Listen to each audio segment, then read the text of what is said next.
ప్రే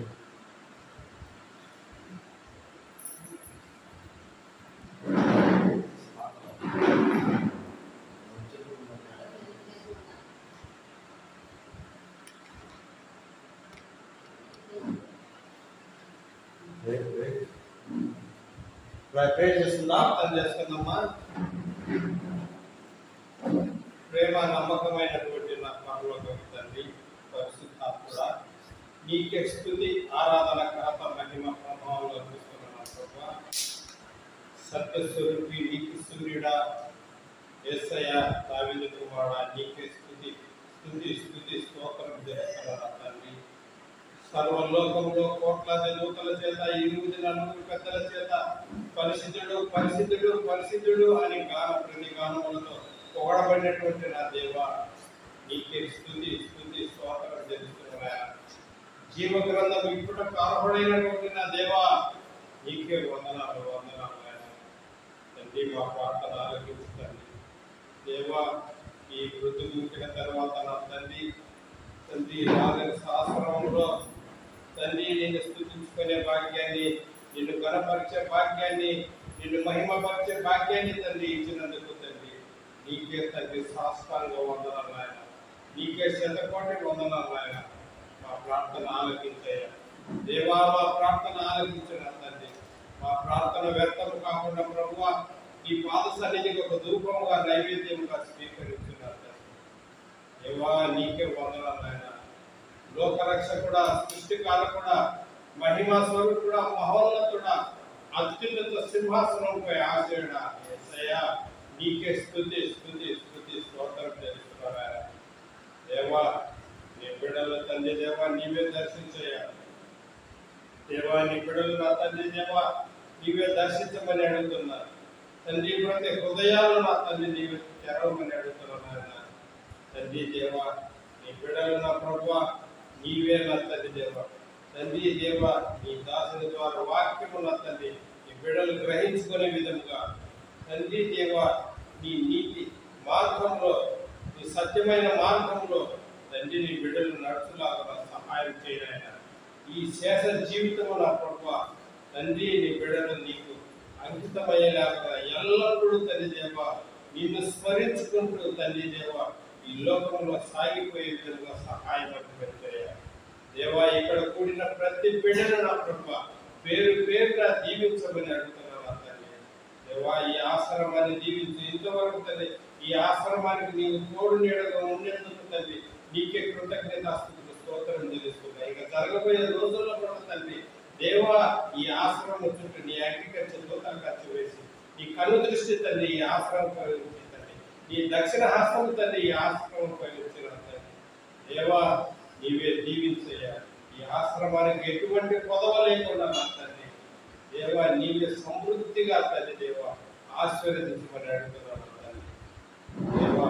ఈ ఆశ్రమాన్ని నిర్వహిస్తున్నటువంటి తండ్రి మైకేల్ బ్రదర్ని, వారి కుటుంబాన్ని నా ప్రభు, వారి బిడ్డలు తల్లిని నా తండ్రి దేవా నీవే దీవించయ్యా దేవా. నీ కుమారుడు తండ్రి ఇందులో సేవ చేసుకుంటా నా తండ్రి నీ చిత్తం ఏమైందో నా ప్రభు నీవే తండ్రి కుమారుని సహాయాన్ని తండ్రి ప్రేమను అనుగ్రహించి దేవా చేసుకున్నాం ఆయన. నీ కుమారుని పట్ల నీవే ఆయన ఆరోగ్యం తెలిపి దేవా కుటుంబాన్ని కాచి కాపాడలేదు.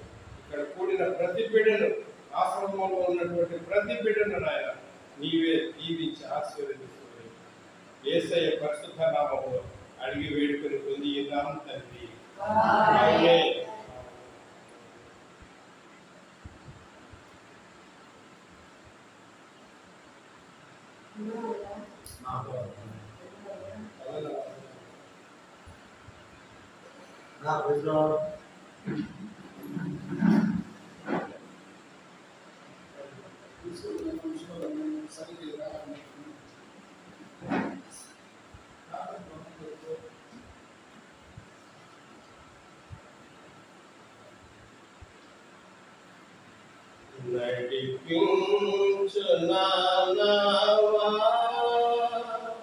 నడి సాంద్రమున దేవా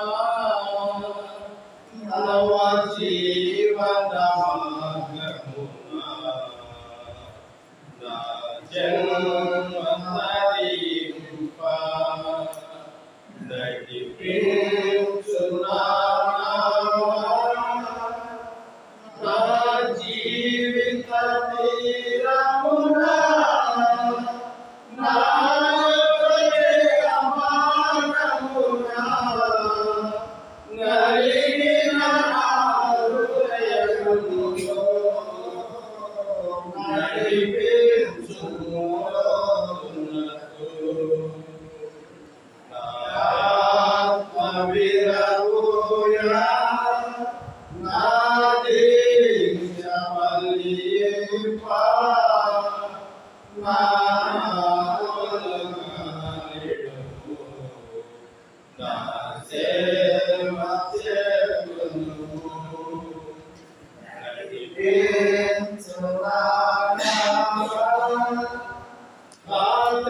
ఆశీనుడా నీ తట్టు కన్నులెత్తి చూశాను నీ తట్టు కన్నులెత్తి చూశాను ఆకాశమందున్న ఆశీనుడా నీ తట్టు కన్నులెత్తి చూశాను నీ తట్టు కన్నులెత్తి చూశాను దారి తప్పిన గొర్రెను నేను దారి తెలియక తిరుగుతున్నాను దారి తప్పిన గొర్రెను నేను దారి తెలియక తిరుగుతున్నాను కరుణించవా యేసు కాపాడవా నీ తట్టు కన్నులెత్తి చూశాను నేను నీ తట్టు కన్నులెత్తి చూశాను ఆకాశమందున్న ఆశీనుడా నీ తట్టు కన్నులెత్తి చూశాను నేను నీ తట్టు కన్నులెత్తి చూశాను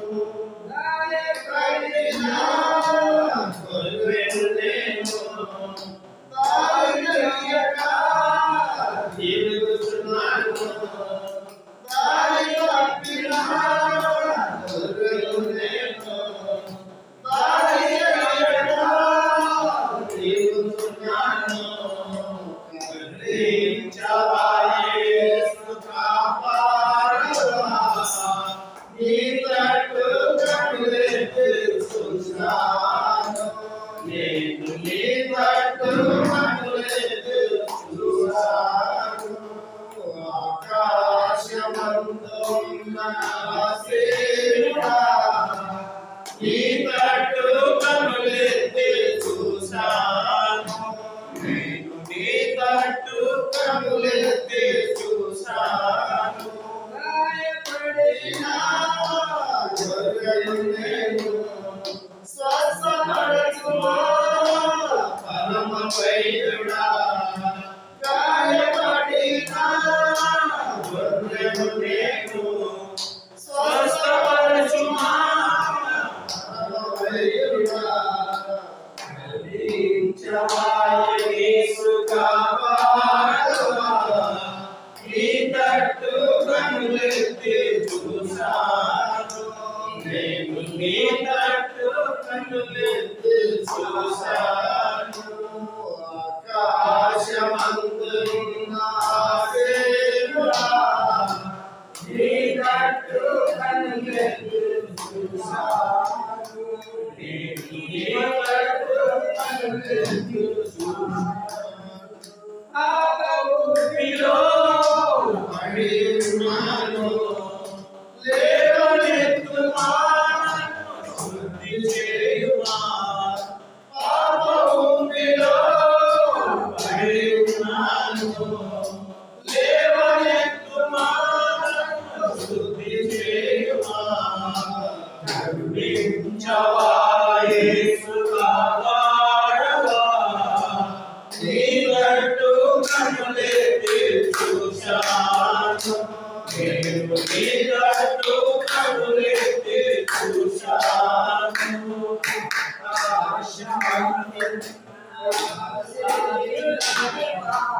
నీ తట్టు కన్నులెత్తి చూశాను నేను నీ తట్టు కన్నులెత్తి చూశాను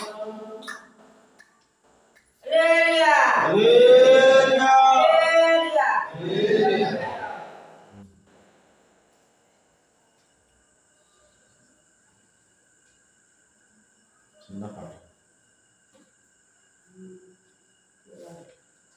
ఓ దేవా మా బలమా యథార్థమైనది నీ మాట పరిపూర్ణమైనది నీ మాట ఓ దేవా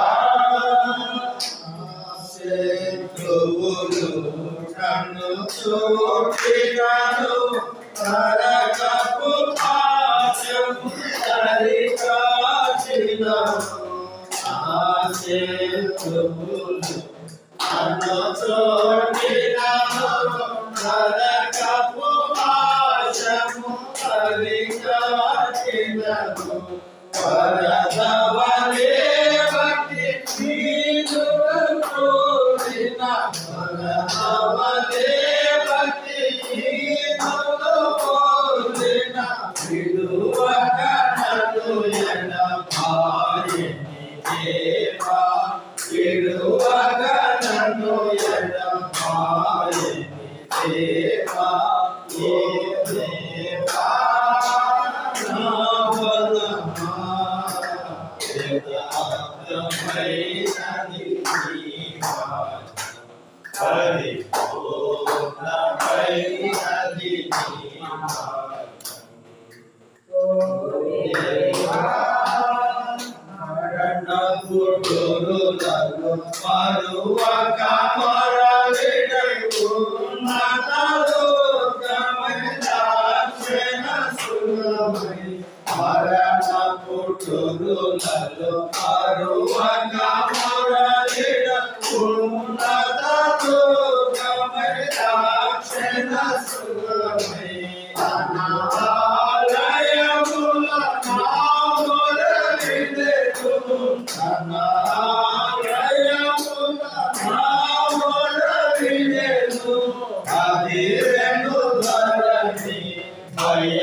హల్లెలూయా హల్లెలూయా దేవుని నామానికి మహిమ కలుగును గాక ఆమేన్ ఆమేన్ దేవుని కృప చేత మరొకసారి మనందరినీ కూడా జ్ఞాపకం చేసుకొని ఆయన కుటుంబముగా ఆయన బిడ్డలుగా అందరినీ కూడా ఆయన సన్నిధిలోకి నడిపించినందులకై మొట్టమొదటిగా దేవాది దేవునికి మన ప్రభువు మన రక్షకుడైనటువంటి ఆ గొప్ప మహిమ కలిగిన దేవునికి నిండు మనసుతో నా యొక్క కృతజ్ఞతలు తెలియజేస్తుంటున్నాను.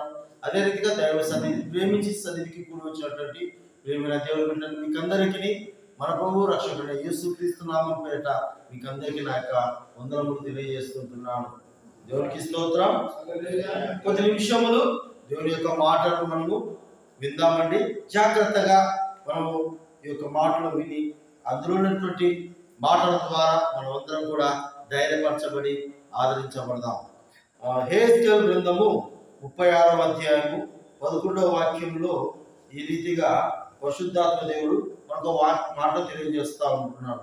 మునుపటి కంటే అధికమైన మేలు మీకు కలుగజేసేదను, అప్పుడు నేను యెహోవానై ఉన్నానని మీరు తెలుసుకుందురు. ప్రేమైనటువంటి దేవుని బిడ్డలారా, ఈ యొక్క సాయంకాల వేళ సమయంలో పరిశుద్ధాత్మ దేవుడు మనందరికీ ఒక వాగ్దానాన్ని ఇస్తా ఉంటున్నాడండి. ఒక ప్రామిస్ చేస్తా ఉంటున్నాడు.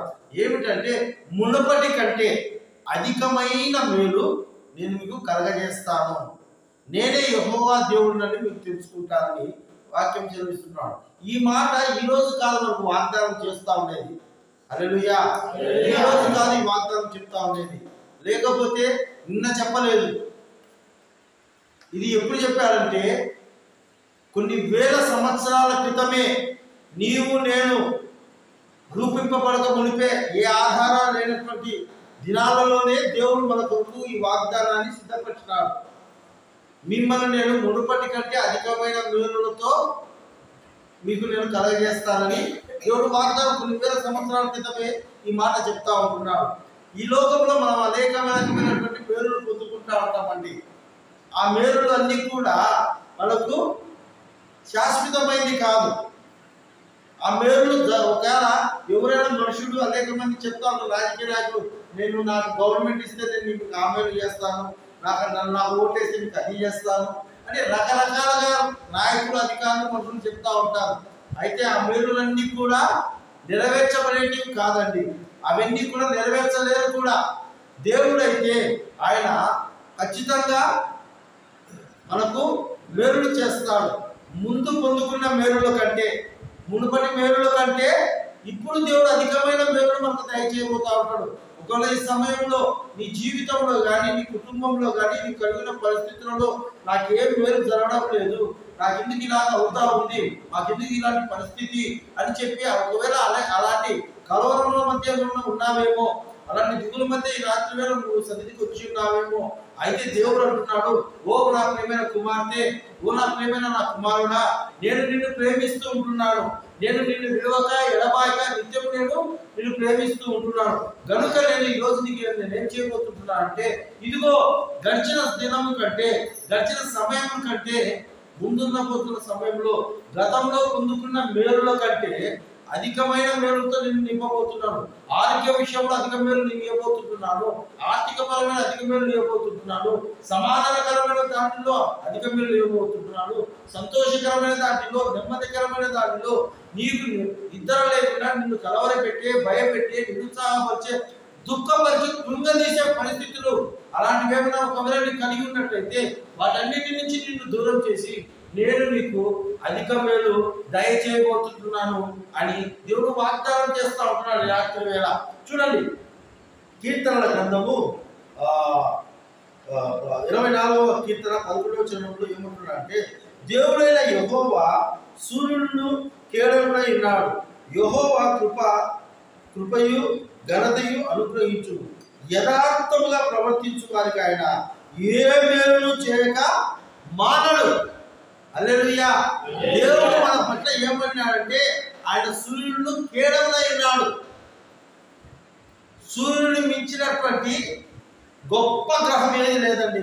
అత్యంత ప్రకాశవంతముగా ప్రకాశించేటువంటి వెలుతురునిచ్చేటువంటిది సూర్యుడు. సూర్యుని దగ్గరికి ఎవరు కూడా పోలేరు. అనేక మంది పోవాలని పోయి మారి మసి అయిపోయారు. అంత ప్రకాశమైనటువంటి వెలుగు వెదజిమ్ముతుందండి సూర్యుడు అండి. అంటే దేవునిది కలిగినటువంటి బిడ్డలు, దేవుని కలిగినటువంటి కుటుంబాన్ని ఏ శత్రువు కూడా, ఏ కీడు, ఏ అపాయం కూడా దానికి చేరనివ్వడు దేవుడు. దేవుడు వారి పక్షాన ఏమంటాడంటే సూర్యుడే ఉంటాడండి. సూర్యుడే ఉంటాడు. వారిని చెడు చేయాలని సమీపించినా, వారిని కీడు చేయాలని సమీపించినా, వారిని నష్టపరచాలని, బాధపరచాలని సాతాను, అపవాది, చీకటి శక్తులు ఎన్ని ప్రయత్నాలు చేసినా కానీ దేవుడు ఏం చేస్తాడంటే సూర్యుడై ఉండి వాటన్నిటిని కూడా మాడి మసేటట్టుగా చేస్తాడు. అది మొదటిది. రెండోది ఏమంటున్నాడంటే ఆయన ఏమైనాడు? కేడమై ఉన్నాడు. కేడం అంటే ఏంటండి? కేడం అంటే యుద్ధానికి వెళ్ళేటువంటి వాళ్ళు వేసుకుంటే కవచం అంటే అది. వాళ్ళ మీద ఎన్ని బుల్లెట్లు కాల్చినా కానీ, ఎన్ని కత్తులు పొడిచినా కానీ అది లోనికి దిగబడదు. అది కవచంగా తయారు చేయబడింది కేడం అంటే. అంటే ఈ యొక్క కేడం ఏమవుతుందంటే, ఎంతమంది శత్రువులు నీ మీద బాణములు విసిరినా, నీ మీదకి నిన్ను హాని చేయాలని, నిన్ను గాయపరచాలని ఎన్ని రకాల దాడులు చేసినా కానీ దేవుడు కేడమునై వారిని కాపాడుతాడు. ఎవరిని కాపాడుతాడు? ఎలాంటి వారిని కాపాడుతాడు? ఆయన సూర్యుడున్నాయి, కేడమునై ఉండి ఎలాంటి వారిని కాపాడుతాడు? కింద మాటలోనే ఉంది. ఏమంట? యథార్థముగా ప్రవర్తించు వారికి. దేవుడు ఏమైంటాడంటే, ఎవరైతే యథార్థంగా జీవిస్తూ ఉంటారో, యథార్థంగా ప్రవర్తిస్తూ ఉంటారో, యథార్థత మనసు కలిగి ఉంటారో, మాటలో యథార్థత, చూపులో యథార్థత, జీవితాల్లో యథార్థత, నటించడం ఉండకూడదండి. మనం ఏమైనామో అదే ఉండాలంతే. ఒకరు ఉన్నప్పుడు ఒక రకంగా, ఇంకొకరి దగ్గర ఉన్నప్పుడు ఇంకొక రకంగా. అది కాదు యథార్థత అంటే. నిజముగా నీ జీవితంలో ఏ అవసరం కలిగి ఉన్నావో, నిజముగా నీ స్థితి ఏమైనదో, నీ పరిస్థితి ఏమైనదో నువ్వు అదే రీతిగా ఉండాలా. అందరూ వచ్చినప్పుడు నేను గొప్పగా ఉండాలని చెప్పడం, ఏమీ లేనప్పుడు మనం తక్కువగా ఉండాలి, అది యథార్థత కాదు. నీకు ఎన్ని పరిస్థితులు ఎలా విధంగా సంభవించినా కానీ మనము ఒకే పద్ధతిలో కలిగి ఉండాలి. అలాంటి వారి అలాగా ప్రవర్తించే వారికి దేవుడు సూర్యుడై కిరణమై మేలు చేస్తాడు. హల్లెలూయా. ఇంకా దేవుడు సూర్యుడినై కిరణమై కాకుండా ఇంకా ఎలా దేవుడు మనకు మేలు చేస్తాడు అనే విషయాలు, కొన్ని విషయాలు కంటే కొంచెం లోపలికి వెళ్ళి మనం పరిశుద్ధ గ్రంథం చూసినట్లయితే 2వ దినవృత్తాంతాల గ్రంథము 19వ అధ్యాయము 11వ వాక్యంలో ఈ విధంగా తెలియజేస్తా ఉంది. ఏమంటుందంటే, మేలు చేయుటకై యెహోవా మీతో కూడా ఉండును. హల్లెలూయా. మన జీవితాల్లో మనకు అధికమైన మేలును పొందుకోవాలంటే మొట్టమొదటిగా దేవుడు ఏం చేస్తాడంటే మనతో కూడా ఉంటాడు. మనతో దేవుడు ఉన్నట్లయితే మనకు మేలుకు ఏ మేలు కొదువై ఉండదు. అందుకే కీర్తనలో 18వ కీర్తనలో ఒక మాట ఉంటాడు భక్తులైన దావీదు, మనుషులను నమ్ముకున్న కంటే, రాజుల మీద నమ్ముకున్న కంటే యెహోవాను ఆశ్రయించుట మేలు, యెహోవాను నమ్ముకున్న మేలు. మన జీవితాల్లో కూడా మనం ఏం చేయాలంటే మనం దేవుని తోడు కలిగి ఉండాలి. మనుషుల తోడు కాదు మనం కోరుకోవాల్సింది. మనుషుల తోడు ఏ రీతిగా ఉంటుందంటే ఆ క్షణంలో ఉంటారేమో, ఆ దినం ఉంటారేమో, కానీ ఎవరు కూడా గ్యారంటీగా మనతో కూడా ఉండి మనకు మేలు ఎవరు చేయలేరు. అనేక మంది నేటి దినాల్లో ఈ రీతిగా మనుషులను నమ్ముకొని మోసపోతా ఉంటున్నారండి. మనుషులు నమ్ముకొని పోతా ఉంటున్నారు. అలాంటి వ్యక్తి నాతో ఉంటే నాకు ఏ గొడవ లేకుండా ఉంటుంది. ఈ విధంగా ఈరోజు జరిగినటువంటి మన ఆంధ్ర రాష్ట్ర రాజకీయ పరిస్థితి చూసినట్లయితే అనేక మంది మంత్రులు, ఎమ్మెల్యేలు, ఎంపీలందరూ కూడా జగన్ గారితో మనం ఉన్నట్లయితే మనకు మేలు జరుగుతుంది, మనకి ఏ కష్టం రాదు ఏమనుకున్నారు. అనుకోలేనటువంటి ఏమైతే సంభవించింది, పరిస్థితులు ఎదుర్కొన్నారు. ఎవరైతే అనుకున్నారో ఆయనకే స్థానం లేకుండా పోయినటువంటి పరిస్థితులు చూడండి. మనుషులు నమ్ముకుంటే, రాజులు నమ్ముకుంటే, అధికారులను నమ్ముకుంటే, హోదాలను నమ్ముకుంటే, లోకాన్ని నమ్ముకుంటే ఏ స్థితిలోనైనా సరే ఓడలు ఏమవుతాయి, బళ్ళు అవుతాయి, బళ్ళు ఓడలు అవుతాయి. అదే యెహోవానే దేవుడే తోడుగా కలిగి ఉంటే ఆయన ఏ మేలు కొదవ చేయకుండా మాట్లాడు, ఏ మేలు కొదవ ఉండదు. నువ్వు ఎన్ని పరిస్థితులు, నువ్వు అగాధంలో నడిచినను, నువ్వు జలముల్లో పడి వెళ్ళినను, నువ్వు రోగముల మధ్య, తెగుళ్ళ మధ్య ఎక్కడ సంచరించినా ఏ కీడు నీకు ఆయన మంచి ఆరోగ్యంతో, మంచి క్షేమంతో దేవుడు కాపాడతాడు. దేవుడే మనకు తోడుగా ఉంటే మనకు మేలు జరుగుతుంది. కనుక మనము మనుషుల తోడు కోరుకోకుండా దేవుని తోడు కోరుకున్నట్లయితే మనకు మన కుటుంబాలలో అధిక మేలు దేవుడు దయచేస్తాడు. అది మొదటిది. రెండవ మాట చూసినట్లయితే ఇర్మియా గ్రంథము 15వ అధ్యాయము 11వ వాక్యంలో యెహోవా నిశ్చయముగా నీకు మేలు చేయవునని నేను నిన్ను బలపరచుచున్నాను అంటున్నాడు. మొదటిది ఏమంటున్నాడంటే దేవుడు తోడుగా ఉండి మనకు మేలు చేస్తాడు. రెండవ మేలు ఏంటి కదంటే మనం బలపరిచి దేవుడు మనకు మేలు చేస్తాడు. ఎప్పుడు బలపరుస్తాడంటే మనం కృంగిన వేళలో, మనం దుఃఖం పరిస్థితులలో, మనకు కలవరపడుతున్న పరిస్థితులలో, మనకు ఇంకా ఏ ఆధారము లేదు, ఇంకా మనకు శక్తి పోయినది, బలం ఉడికిపోయింది, మనకు ఏ సోర్సెస్ లేవు, అన్ని మార్గములు మూయబడి ఉన్నాయి అనుకున్నటువంటి పరిస్థితులలో దేవుని కలిగినటువంటి వారు, దేవుని నమ్ముకున్నటువంటి వారికి దేవుడు ఏం చేస్తాడంటే వాళ్ళను ఆ కుంగిన పరిస్థితుల నుంచి, ఆ దుఃఖంలో నుంచి, ఆ బాధలలో నుంచి వాళ్ళకు బలపరిచి దేవుడు వారికి మేలు చేస్తాడు. హల్లెలూయా. ఒక దినాన ఒక తల్లిని తన కుమారుడు చాలా దారుణంగా హింసించి కొడతాడండి. ఎంత కొడతాడంటే ఆయన తల్లిని పట్టుకొని ఒక కుమారుడు విపరీతంగా కొడతాడు. ఆ దెబ్బలు ఆమె తట్టుకోలేక స్పృహ కోల్పోయి పడిపోతారండి. స్పృహ కోల్పోయి పడతారు. ఆమె స్పృహ వచ్చిన తర్వాత తన కుమారుడు కొట్టినటువంటి ఆ దెబ్బలను బట్టి లేవలేక ఆమె జీవితం మీద విరక్తి కలిగింది, బ్రతుకు మీద విరక్తి కలిగింది. ఎందుకు నాకు బ్రతుకు, ఇంకా నేను నాతో ఉంటాడనుకున్నటువంటి నా భర్త నన్ను విడిచి ఈ లోకాన్ని విడిచి వెళ్ళిపోయాడు, నాకు కుమారుడు ఉండాలి, నాకు ఆధారం అనుకున్నాను, నా బలం అనుకున్నాను, నా శక్తి అనుకున్నాను, నాకు తోడుగా ఉంటాడు అనుకున్నాను, నా కుమారుడు అనుకుంటే నా కుమారుడు చెడు సహవాసాలకు చెడు వ్యసనాలకు బానిసై నన్ను ఈ రీతిగా హింసించాడు, నన్ను ఇంతగా కొట్టాడు, ఇంకా నేను బ్రతకకూడదని తన జీవితం మీద తన బ్రతుకు మీద విరక్తి కలిగి ఆమె నేను బ్రతకకూడదని ఒక నిర్ణయం తీసుకొని ఏడుస్తూ ప్రేమైన బిడ్డారా ఇంకా తను చనిపోవాలనేటువంటి ఆలోచన కలిగి ఉన్నదండి. అలాంటి పరిస్థితుల్లో తన ఇంటిలో ఆ పడిపోయినటువంటి స్థితిలో ఆమె ఏం చూసిందంటే ఎదురుగా ఉన్నటువంటి క్యాలెండర్ చూసిందండి. ఒక క్యాలెండర్ చూసింది. ఆ క్యాలెండర్లో ఈ రీతిగా ఉందండి, ఈ రీతిగా ఉంది. ఆ పెద్ద అక్షరాలు అక్కడ రాసినట్టుగా బాల యేసు పుణ్యక్షేత్రము అనేది అన్ని అక్షరాలు, ఆ అక్షరం బాగా కనపడతా ఉంది. దాని కింద అక్షరాలు మనం ఎవరు చదవలేము. ఆ చివరిలో ఉన్న ఆయన కూడా ఆ బాల యేసు పుణ్యక్షేత్రం అనేది చదవలేదు, ఎందుకంటే పెద్ద లెటర్లు కనుక. ఆ దినము కూడా ఆ యొక్క తల్లి ఆ యొక్క దెబ్బలు తిని శక్తి కోల్పోయి బలము కోల్పోయి ఎంతో దుఃఖంతో బాధతో హృదయ ఎంతో కలవరం చేత నిండుకున్నటువంటి ఆ తల్లి ఆ కన్నీరు కాల్స్తూ చూస్తే అక్కడ ఉంటున్న క్యాలెండర్లో ఒక వాక్యం కనపడిందంట. ఒక వాక్యం కనపడింది. ఏ వాక్యం కనపడిందంటే అక్కడ నిన్ను ముదిమి వచ్చు వరకు నేను ఎత్తుకున్న వాడను నేనే. హల్లెలూయా. ఏమంట? ముదిమి వచ్చు వరకు నిన్ను ఎత్తుకున్న వాళ్ళను నేనే. చూడండి, ముదిమి అంటే ముసలితనం, వృద్ధాప్యం. ఇక్కడ ఉంటున్నటువంటి మీరందరూ కూడా వృద్ధులుగా ఉంటున్నారు, అంటే ముదిమి దశలో ఉన్నారు. మీ జీవితాలలో కూడా మీరు మీ భార్యల ద్వారానో మీ కుమార్తె చేతుల్లో భర్తల చేతుల్లో ఏ ఆధారం లేక ఒకవేళ మీరు కూడా కొన్ని సందర్భాలలో అలాంటి దుఃఖకరమైనటువంటి హృదయ భారం కలిగినటువంటి పరిస్థితుల్లో ఎదుర్కొని వెళ్ళిండొచ్చు.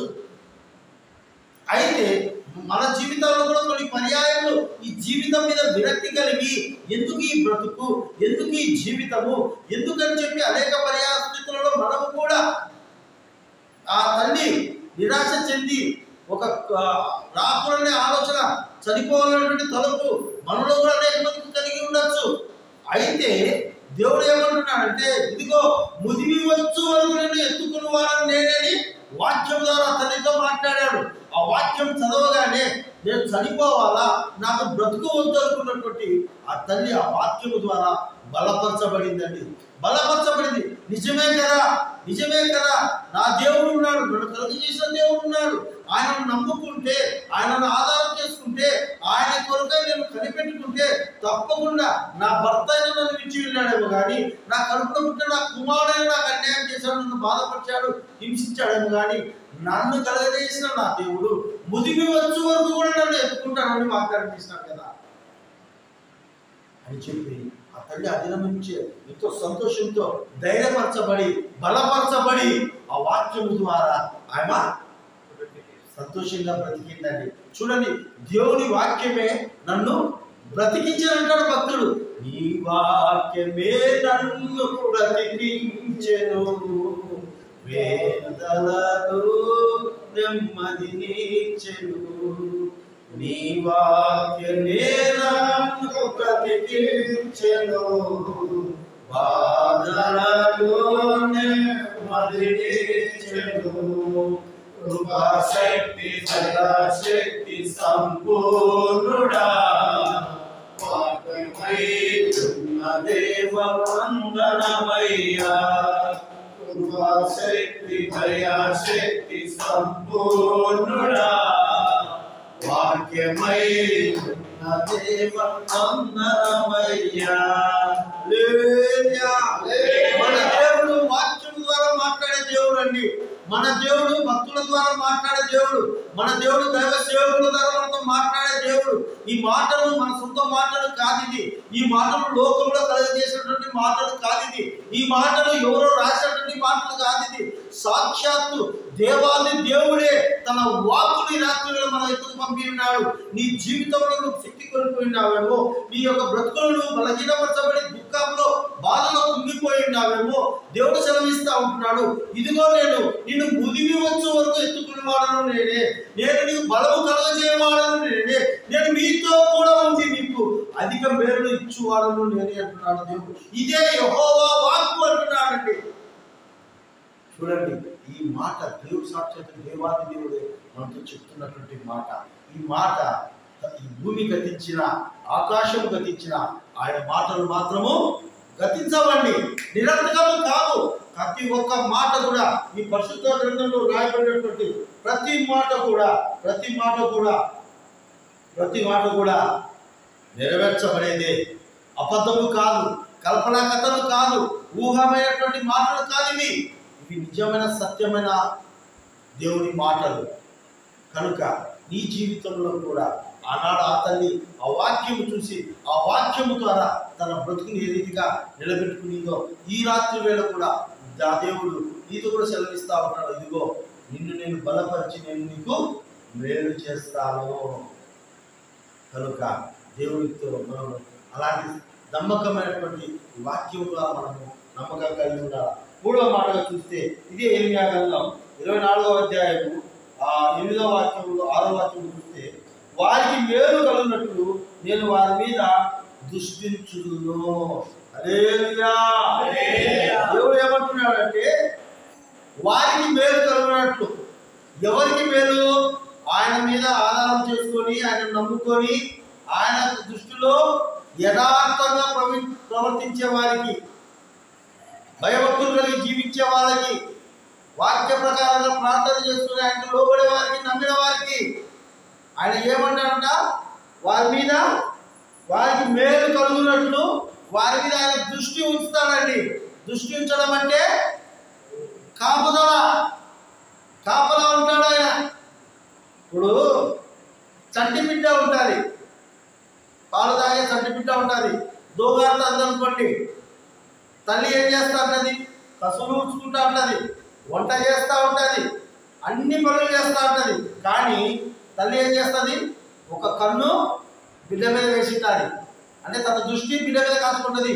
ఒకవేళ బయటికి పోతుందేమో, ఒకవేళ ఏదైనా పట్టుకుంటుందేమో, వంట పని చేస్తూ ఆపేసి బిడ్డనే చూస్తూ ఉంటుందా? చూడదు. కసులు ఉంచుకున్న బిడ్డనే చూస్తా చూడదు.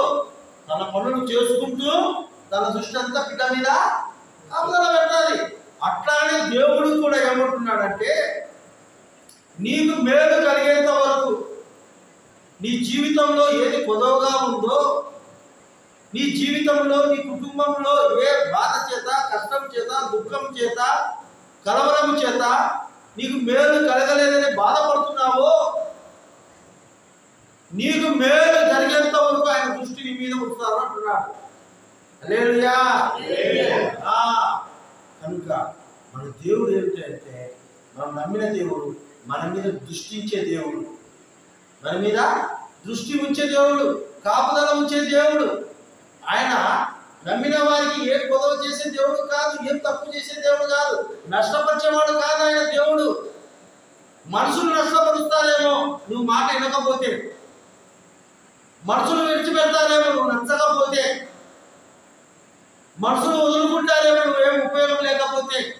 అయితే మన దేవుడు అంటున్నాడు, నీవు వృద్ధాప్యంలో ఉండే కానీ ముదిమి వచ్చు వరకు నేను ఎత్తుకొని నా కనుదృష్టి నీ మీద ఉంచి నీకు మేలు కలిగేంత వరకు నేను నీకు తోడుగా ఉంటానంటున్నాడు దేవుడు. ఎంత మంచి మాటలండి, ఎంత ఆదరణకరమైనటువంటి గొప్ప మాటలండి, ఎంత బలమిచ్చే మాటలు ఇవి.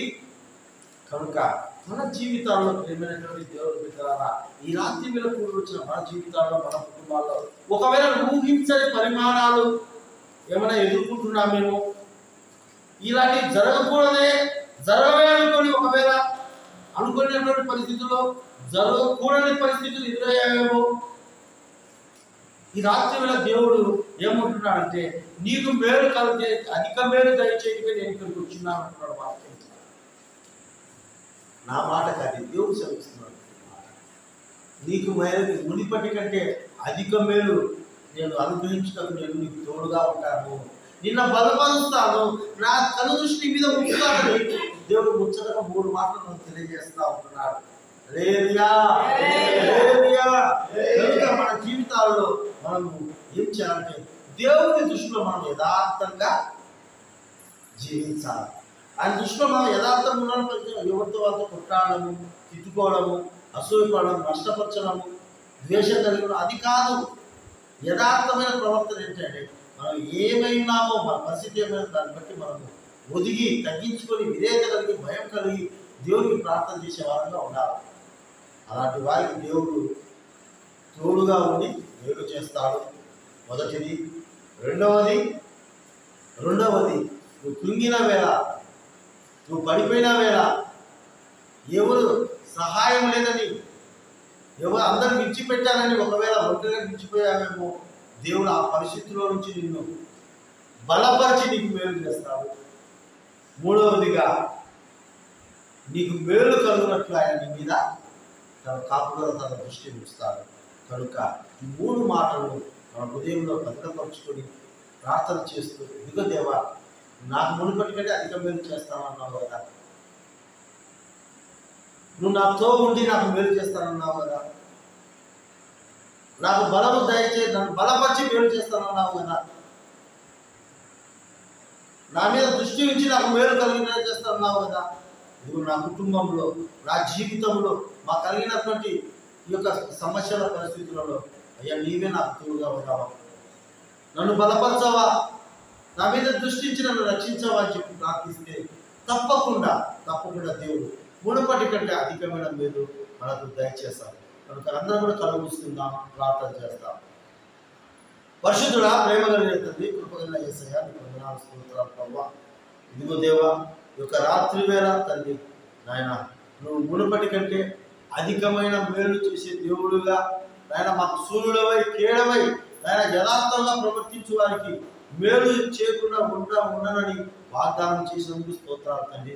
అవును దేవా, మాతో కూడా ఉండి నాయన మాకు మేలు జరుగుచేస్తానని వాగ్దానం చేశారు.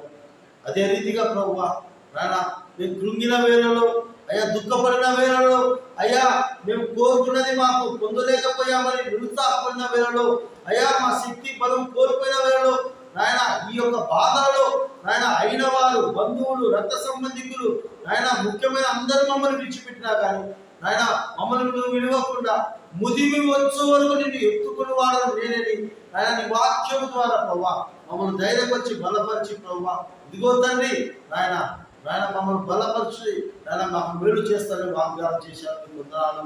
అంతేకాకుండా ప్రభా ఇదిగో తండ్రి ప్రభా నాయన మేము పడిపోకుండా, నాయన మేము తప్పిపోకుండా, అయ్యా మా మీద ఏ ప్రమాదాలు ఏ నష్టాలు మా మీద దాడి చేయకుండా నాయన మాకు మేలు కలుగునట్లుగా నాయన నీ యొక్క దృష్టి మా మీద ఉంచుతారని మీరు వాక్కు ద్వారా తెలియజేశారు తండ్రి. ఈ 3 మాటలు బట్టి మీకు కృతజ్ఞతలయ్యా. ఇదిగో తండ్రి నీ దృష్టిలో మేము యథార్థంగా జీవించి నీ ఎంత భయభక్తులు కలిగిన వారుగా అయ్యా నీ ఇచ్చిన వారి రక్షణకు నమ్మకంగా జీవించి ప్రభువా నాయన మా జీవితాల్లో మా కుటుంబాల్లో నీ ద్వారా అధిక మేలు పొందుటకు సహాయం చేయండి. మనుషులు నమ్ముకుంటే కంటే, రాజులను అధికారులు నమ్ముకుంటే కంటే యెహోవాను ఆశ్రయించడం మేలు అని వాక్యం సేవించుకున్న తండ్రి. ఇదిగో దేవా లోకంలో మనుషులు నమ్ముకొని మోసపోయాము, అధికారులను నమ్ముకొని మోసపోయాము, ఎంతో మందిని చూసి మేము మోసపోయామయ్యా. ఈ రాత్రి నీ పాదాలు పట్టుకుని అడుగుతున్నామయ్యా. అయ్యా నైనా మమ్మల్ని ఆదరించండి, మమ్మల్ని బలపరచండి, నీ దృష్టి మా మీద ఉంచి మాతో కూడా మీరు ఉండి ప్రభువా అయ్యా మాతో ఉంటున్నటువంటి అనాథల పరిస్థితుల నుంచి సమస్యల ఇబ్బందులన్నింటి నుంచి తండ్రి మాకు వినిపించి మునుపటి కంటే అధిక మేలు దయచేయమని కోరుకుంటూ ఆయన బిడ్డల జీవితాల్లో ఆయన ఏ సమస్య చేత, ఏ కష్టము చేత, ఏ బాధల్లో ఉంటున్నారో ప్రభా కృప చేత వారిని జ్ఞాపకం చేసుకోండి అయ్యా. ఆ కుటుంబాన్ని జ్ఞాపకం చేసుకోండి ప్రభా, వారి పరిస్థితులను జ్ఞాపకం చేసుకోండి తండ్రి, వారి భవిష్యత్తును జ్ఞాపకం చేసుకోండి తండ్రి నాయన ఏ విషయంలో అయితే బాధపడుతున్నారో, చదువు విషయంలోనా అయ్యా, ఉద్యోగ విషయంలోనా, వివాహ విషయంలోనా అయ్యా, వారి యొక్క ఆరోగ్య విషయంలోనా, కుటుంబ పరిస్థితుల, అది ఏదేమైనా కానీ తండ్రి ప్రభువా కృపచేత జ్ఞాపకం చేసుకుని మునుపటి కంటే అధికమైన మేలులతో నాయన నీ బిడ్డలు నింపమని కోరుతున్నా ప్రభావ. ఆ రీతిగా నాయన వారి విలువగా ఎడబాయిగా నీ బిడ్డల యొక్క చేపట్టుకుని నడిపించండి తండ్రి. నీకే వందనాల స్తోత్రాలు. ఈ ఆశ్రమాన్ని బట్టి ప్రార్థిస్తున్నాను ప్రభావ. నీ కృపచేత ఇంతవరకు నడిపించిన విధానాన్ని బట్టి వందనాలు తండ్రి.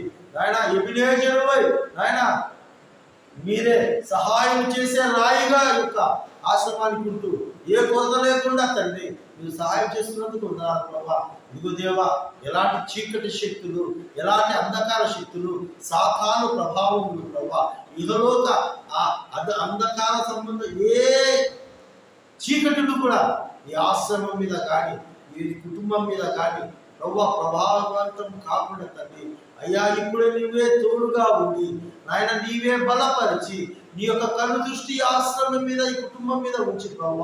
నాయన వీరికి వ్యతిరేకంగా వీరికి ఆశ్రమానికి వ్యతిరేకంగా రూపింపబడుతున్నా ఏ ఆయుధం కూడా ఒడ్డులో కూడా చేయమని కోరుతున్నా ప్రభావ. ఏ ఆయుధం కూడా ఒడ్డులో కూడా చేయండి తండ్రి.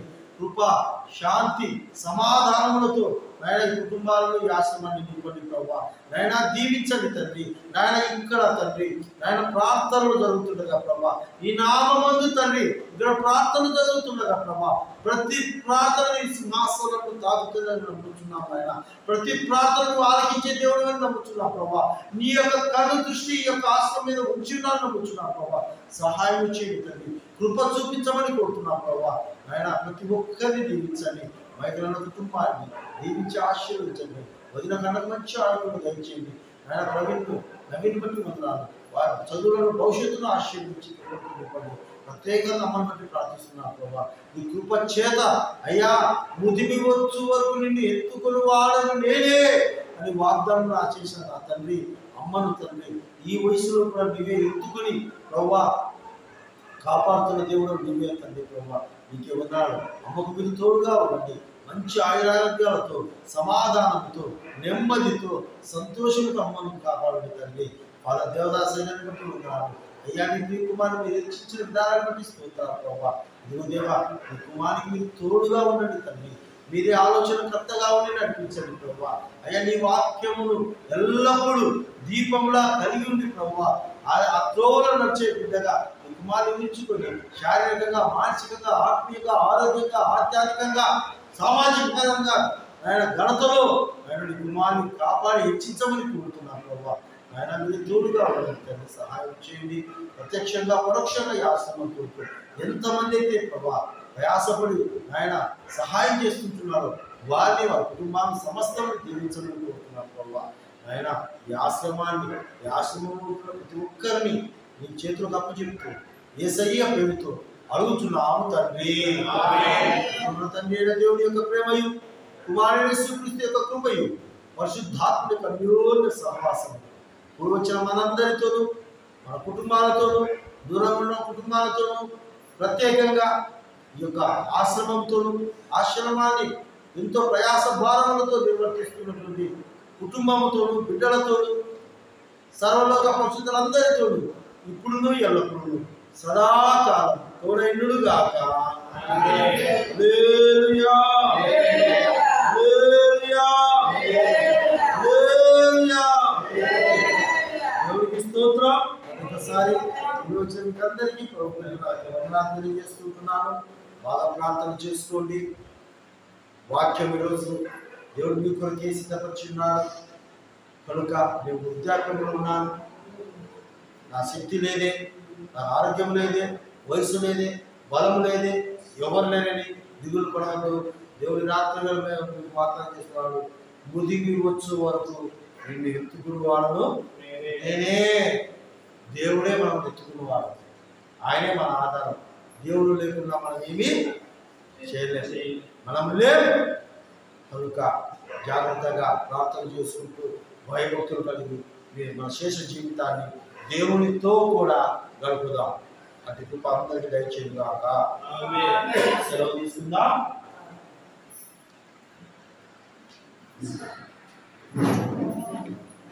ఎవరైనా ప్రార్థన అవసరం ఉంటే రండి, మీకు ప్రార్థన చేస్తాను. తక్కిన వారు సెలవు తీసుకోండి.